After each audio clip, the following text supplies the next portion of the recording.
Assalamualaikum and very good morning. Alright, today we are going actually to continue with the last part of our topic 1, which is on the air pollution engineering.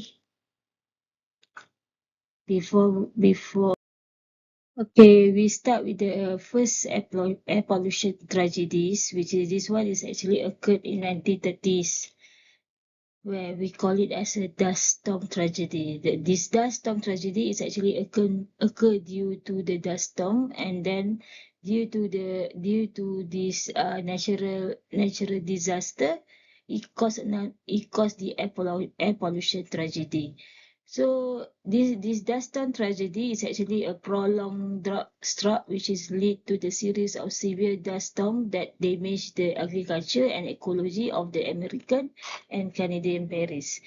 This dust storm tragedy that called as a black blizzard caused a harmful dust particle to accumulate in 100 lungs, which caused death in hundreds and thousands of who were ill. Which is the second one is actually due to which is called as a Bhopal gas tragedy. It happened in 1984, which is a chemical accident occurred in the Union Carbide in India Limited pesticide plant in Bhopal, Madhya Pradesh, India. And then due to this tragedy, over 500,000 people get exposed to highly toxic gas metal isocyanate, MIC, and immediate death of 2,259 people. The affidavit show that there is actually a lot of injuries, which is including 38,474 temporary partial injury, then approximately about 3,500 severely and permanently disabled. Okay, then we go to the next. Okay, the third tragedy has actually happened in London, which is called as the Great Smoke of London, where this is actually due to the bitter cold during the winter season in London in December 1952, where the thick layer of smoke over the city lasted from 5th December to Tuesday 9 December 1952. And then due to this bitter cold, people using the coal in large quantity to heat their homes. And then the case came worse where the smoke combined with the anticyclone and also the windless condition resulted in extremely harmful toxic air filled with pollutant and visibility to zero. So this is where you can see the smoke in the great in city of London. And then due to this tragedy, it started with 400 people died, and then about 100,000 people ill, and also the total death increases to 10,000 to 12,000 people due to this thick layer of fog. And then we go to the third one. The fourth one is actually the Dinora smoke. So the Dinora smoke is actually called also as a yellow fog, which is covered in Pennsylvania city of Dinora in the United States in 1948. And then this is actually due to the hydrogen fluoride and also the sulfur fluoride emission from the US Steel denorizing work and also American Steel and Wheel. And then the haze caused obscured vision and also breathing difficulty for the resident, where this smoke resulted in the death of 20 people and caused respiratory problem to 600 residents of the city.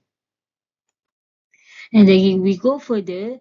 So this is actually the fifth one, which is called as a Chernobyl accident. So this is also occurred due to the industrial tragedy or industrial accident, and it is happened in 26th of April 1989, which is Unit 4 of the nuclear power station of the Chernobyl, Ukraine, was destroyed due to the sudden power surge. So as you can see from this diagram, it shows that it shows that this is actually where the power station was destroyed. So it also led to the explosion at the facility, which released enormous amount of radioactive material and also into the air for about 10 days. So the case getting worse is actually due to the radioactive material, and also it leads to the death of 30 people and also cause a cancer epidemic in the nearby area. Okay, then we go further to the Sinevo disaster. So the Sinevo disaster is occurred in 1976, where this is actually another industrial accident that occurred in the town of Sinevo in northern Italy due to the overheating of the chemical manufacturing facilities. And then it is also exposed into a various type of gases and which is called as a TCDD, and also released to the extremely toxic gases into the residential area where it exposing them to the harmful chemical. Alright, and then this is actually the foreign tree that I wanted actually you to give a try in this foreign tree, which in this foreign tree, the question asks you, how has the air pollution engineering addressed some environmental challenges in response to the past air pollution crisis? So the earliest actually start in 1980, in 1930s, and then due to this early disaster related to air pollution, so you need actually, we as a civil engineer need actually to address how we can actually try to solve this problem. Alright, so I wanted actually you to go to the forum 3 and then share your opinion about how the air pollution engineering address the major environmental challenge in response to the past air pollution crisis. Okay, and then I continue about what we can do as an engineer related to the air pollution engineering. So air pollution engineering plays a critical role in addressing and also in the mitigating the effect of the air pollution by developing the technologies, processes, and also strategic to reduce the harmful emissions. So when we use the first one is actually by using the monitoring and then data analysis, where the air pollution engineer are responsible to measuring and also do the monitoring the concentration of pollutant in the atmosphere to assess the air quality. And then that's why as in every country we have a system, or we have air quality, and we have air quality measuring in order to look on how severe that the air was polluted. So the activity that we can do as an engineer is actually by deploying the sensor and also the monitoring station that detect the pollutants, and then we can do the analysis of water quality data, analyzing the air quality data to determine the pollution trend and also the sources. It is actually very important for us to identify the trend and also to locate where is actually the sources came from. So from we know where is actually the sources came from, then we can know at the same time as I've been explained in the earlier chapter, you know what is actually the characteristic of the pollutant in term of its physical and also the chemical characteristic. And then where we know where is actually the source, and from the source we know how it's actually going to disperse to the other area. So that's why you also need actually to use the modeling software to predict the dispersion of the pollutant in the atmosphere, and also for you to analyzing the compliant with the air quality standard. For example, like this one has been using in, if I'm not mistaken, in the US, and also using the air quality index. If in Malaysia we have the air pollution index, which is called SRP. So the engineer need actually to use the real-time monitoring devices, which is placed at the strategic location, in order to assess the concentration of particulate matter PM2.5 in an urban area, and also to develop the action plan based on the data. Okay, next we need actually, this actually some picture that show by where is actually you can locate the monitoring sensor. For example, like the source is actually from NVIDIA Global. They has come out with the industrial emission monitoring, and then they also use the mobile AQMC laboratories, where this one is actually moving from one place to another, and in order to do the monitoring of the water, of the air quality data. And this one is actually using the fixed reference AQMS stations, and they can also use the micro sensor, which is mini station climate, and also do the acquisition reporting processes for visual information. This is actually by NVIDIA Global. And then, as you can see here, the monitoring is actually the general term for ongoing collection, and also to use measurement data or other information to assess the performance against the standard or the status with respect to the specific requirement. And that's one, as you can see from the first picture, it shows the various type of monitoring for the wastewater treatment monitoring, and then for the industrial monitoring, because the industrial, a lot of the industry involved with the chemical, and then it is actually very important for them to do the industrial monitoring. And then even at the landfill site, we need actually to do some monitoring, because from the landfill site we can also get the methane gas occurred due to the landfill activities.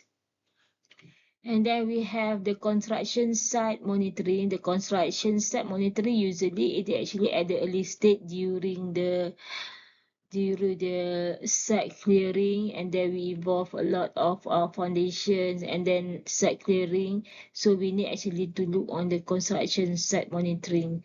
And then of course the most important thing is actually the vehicular emission monitoring. This is actually from the vehicle that we need actually to measure how much is air, the polluted air from our vehicle or from the transportation. And then at the airport, we also can have the airport pollution monitoring. And in here, we can actually add both. The first one is actually on the air monitoring, and then the other one is actually on the noise monitoring. And then the last one is actually on the residential air pollution. This is actually on the residential area. But then the most critical is actually surround this above area where they involve the transportation system, and then we have a lot of industry. And then due to this activity, it is how we need actually to do the measuring, and also to do the monitoring. Okay. And then this one is actually some comparison of how air pollutant been monitored by various country. For example, like China, India, Europe, Canada, and also Australia.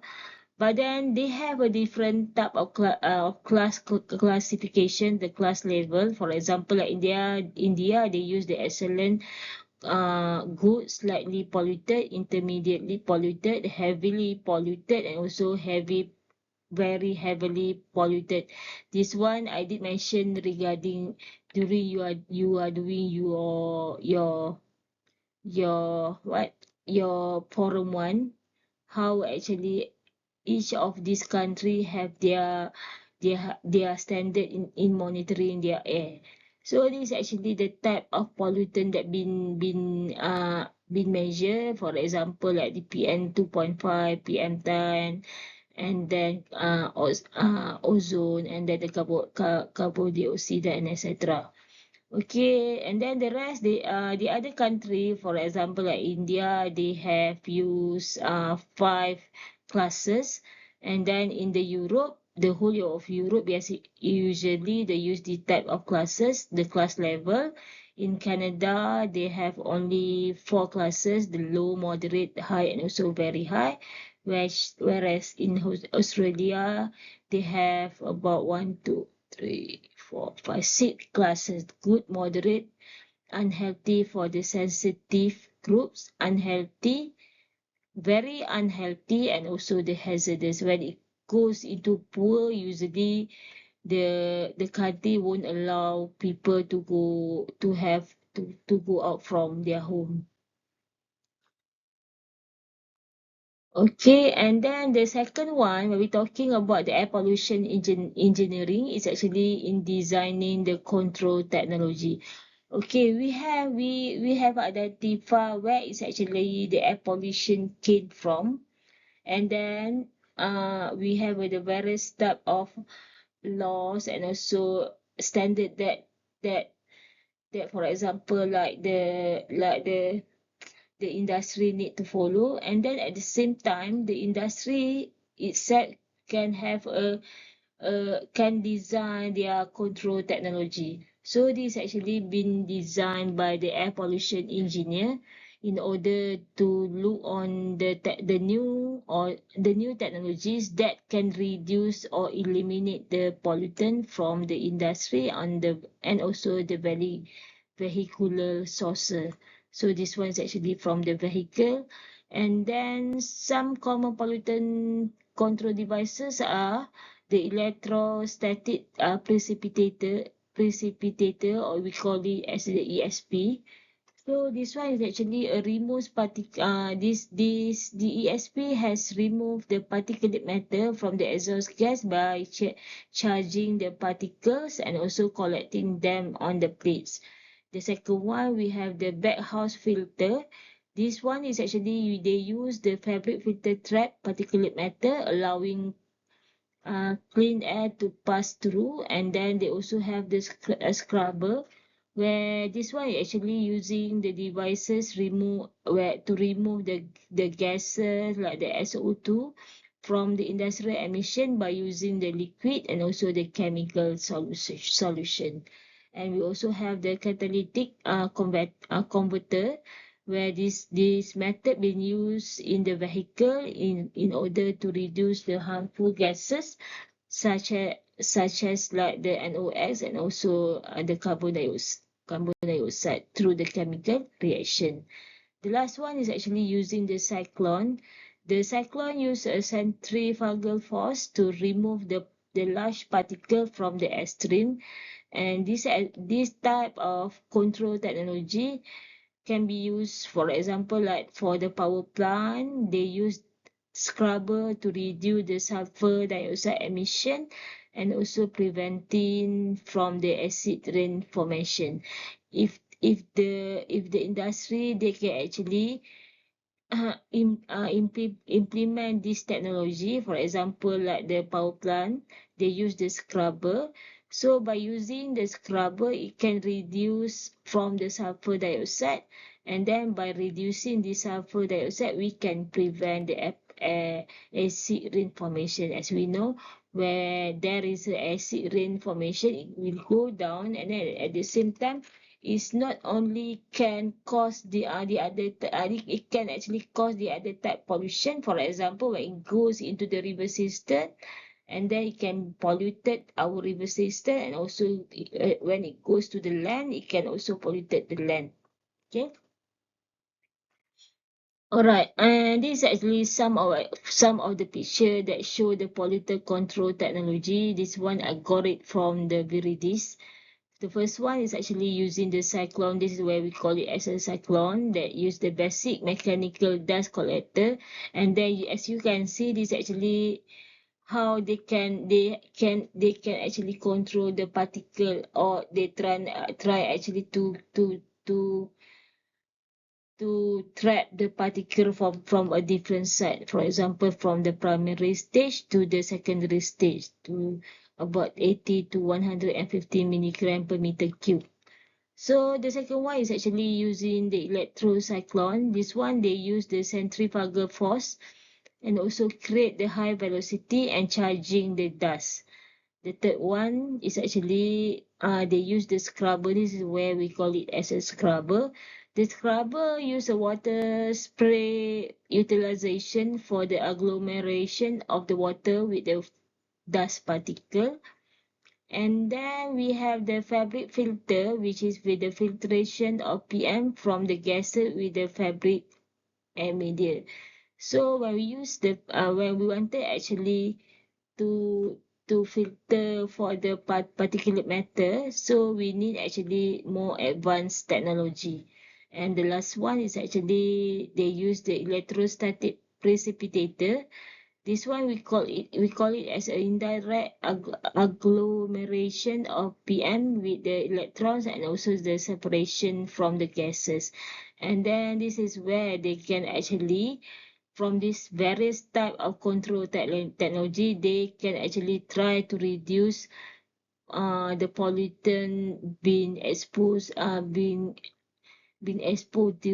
to our atmosphere. Okay. Alright, and then as an engineer that you need actually to do the research and also the development, the R&D. So through the R&D activities, the engineers can actually find the innovative solution to new and emerging air quality issues.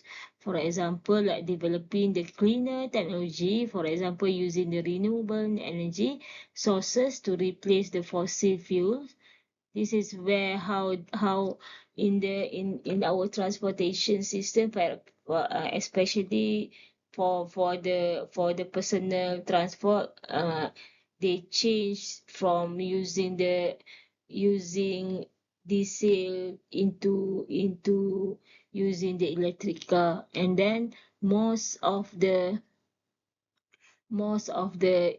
public transport, they use the electric because they wanted actually to replace the fossil fuel. Okay, and then through the R&D, we can actually innovating the advanced air filtration and also purification system for the industry and also for the urban environment. And then exploring the biofiltration and photocatalytic technologies to reduce the VOC and also other toxic compound. And nowadays most of the air pollution engineer, they started actually to use the artificial intelligence AI and also the machine learning to predict the pollution pattern and also to optimize the control strategy. So usually for the AI, is more to the prediction of the pollution pattern and also to optimize their control strategy. So for example, that the engineer can go into research into the nanomaterial, where by using this nanomaterial, they can absorb the harmful pollutant like nitrogen oxide, also carbon monoxide, where it has been explored to develop the next generation air filter. Okay, so this is actually some of the picture that show that been used by using by the R&D using the artificial intelligence. And then for example, like the first diagram is actually the technology that been used in air conditions. Okay.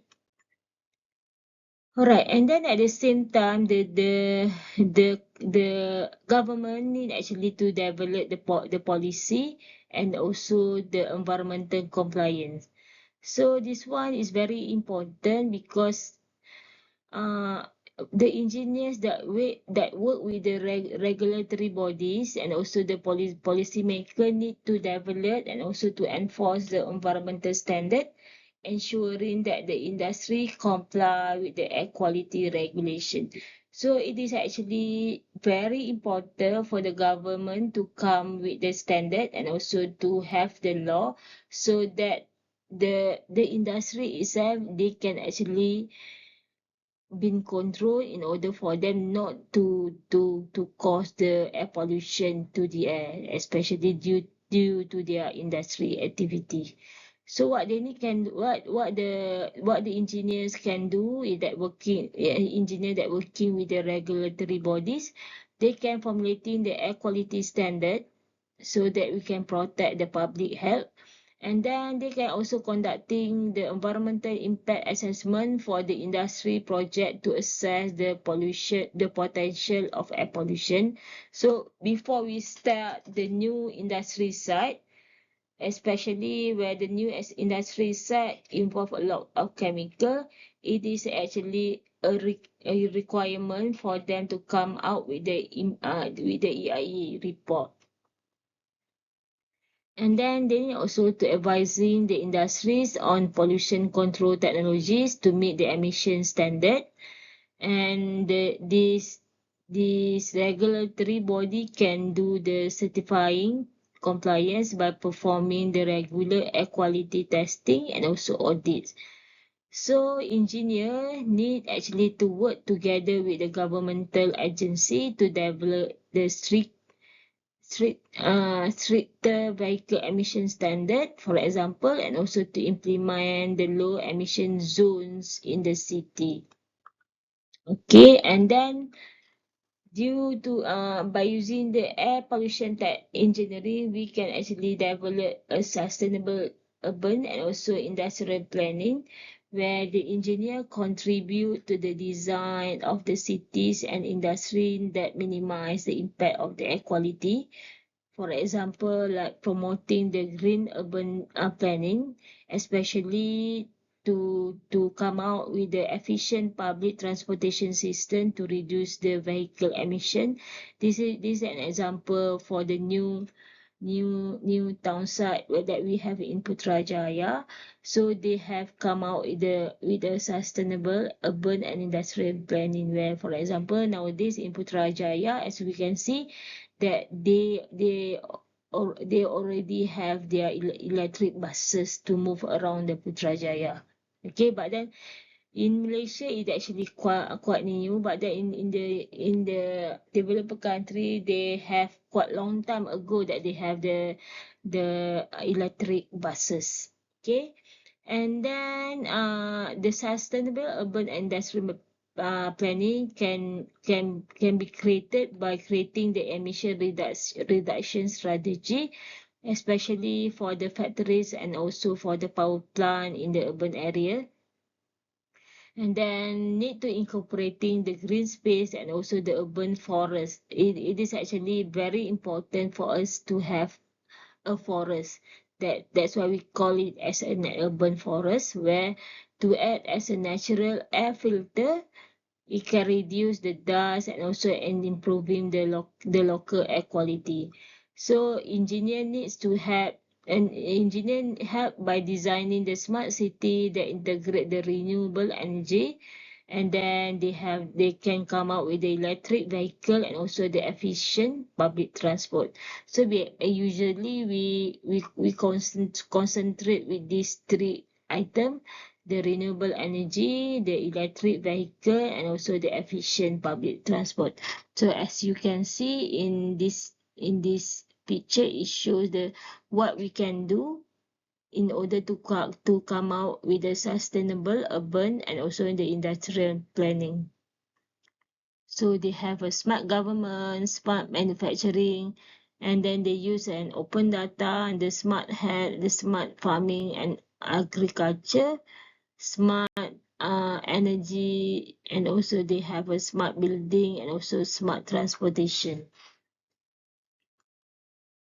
Alright, then it is actually when we're talking about the air pollution, effect, we need actually to involve the public health and also the risk assessment, where the air pollution engineers assess the health risks associated with the exposure to pollutant and also develop the mitigation strategy to protect the community. So this one is actually include the quantifying the exposure to hazardous pollutant. For example, that it came from the lead, ozone, and also the critical one is actually from the particulate matter.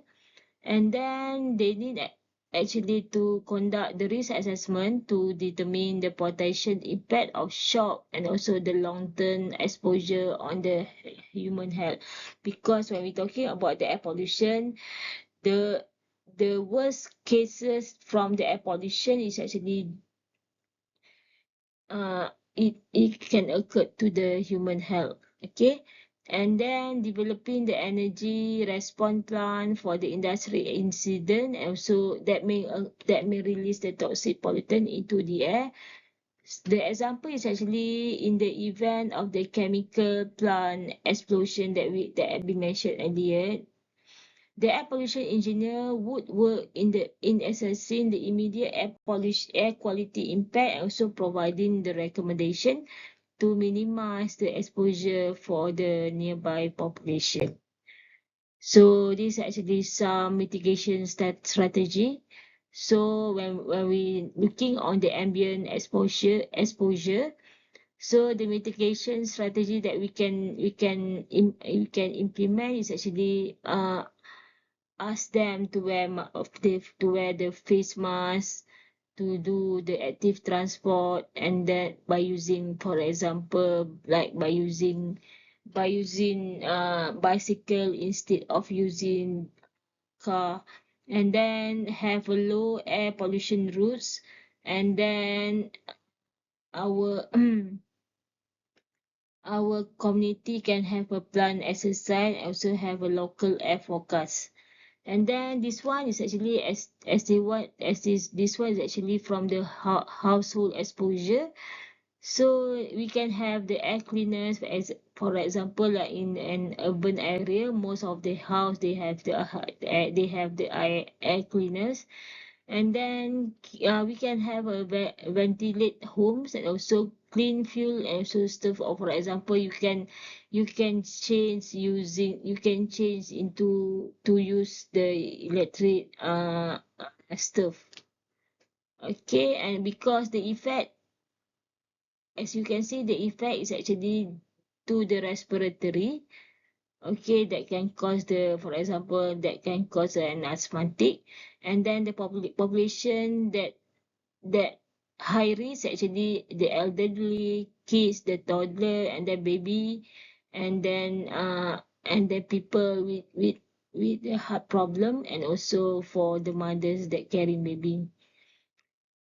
So the respiratory health effects actually, for example, like the bronchitis, asthma, excavations, and then it can cause the airways remodeling or oxidate stress, also inflammation, and then it can increase the susceptibility to respiratory infections and reduce the lung function, and can cause the pulmonary mortality, and also can cause the lung cancer, which is for the long term when they have a long term exposure. And then it is actually very important that we have need to educate the community and create the awareness regarding the effect of the air pollution.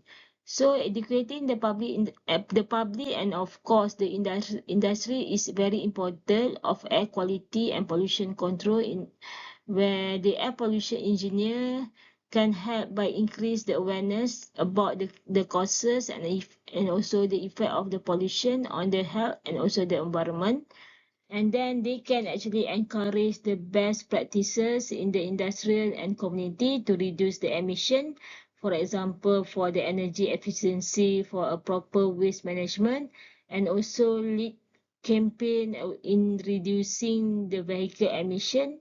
For example, like promoting the public transport, ask them for cycling to work and also use the electric vehicle. Okay. And then this is actually some of the infographic that gives some information to the community. They can spread this news or spread this information to the community. For example, like the first one, how they can give some info that we are for attention for the idling parents. You are polluting where we stay quite a long time in either in the car. For example, like 5 minutes a day, they can emit as many as 25 pounds of harmful air pollutant and also another 260 pounds of carbon dioxide, which is you can actually by a day, and then you can actually measure what we can get it in a year. So when you staying or idling in the car, you need actually to open your windows, or you need actually to switch off your car. Okay. And then the second picture, they show some information how the air pollution affect stress to the heart, stress to the lung, and can cause the asthmatic, can cause the shortened lifespan, and of course can cause the eye irritation when there is a haze, and then can cause harm to the blood. So this is they give some information who is more affected, and then how we can actually protect ourselves in order to reduce being polluted by the polluted air. So with that, I end my lecture today, and we continue with the next class with a new topic. Thank you.